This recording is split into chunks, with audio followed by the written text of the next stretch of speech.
நாரதர் அனுமனுக்கு வரம் கொடுத்த பின், நான் உன்னை ஆசிர்வதித்து விட்டேன் அல்லவா, இப்போது நான் போகிறேன் என்றார். நீங்கள் ஆசிர்வதித்து விட்டீர்கள் தான், ஆனால் இசையில் நான் வல்லவன் என்பதை நான் எப்படி அறிவது? நீங்களோ இசையில் மிகவும் சிறந்தவர், அதனால் எனக்கு ஒரு உதவி செய்யுங்கள். உங்களை விட நான் இசையில் நிபுணன் என்று ஆசிர்வதியுங்கள் என்றார் அனுமன். சரி என்ற நாரதரும் ஒரு இடத்தை தேர்ந்தெடுத்து பாறையின் மேல் தம்புராவை வைத்துவிட்டு தரையில் அமர்ந்தார்.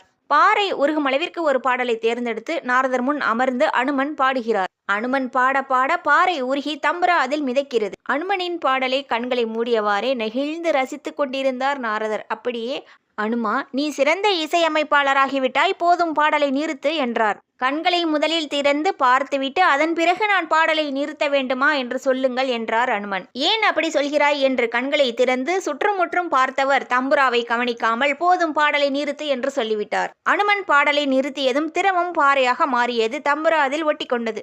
நான் போகிறேன் என்று தம்புராவை எடுத்தார்.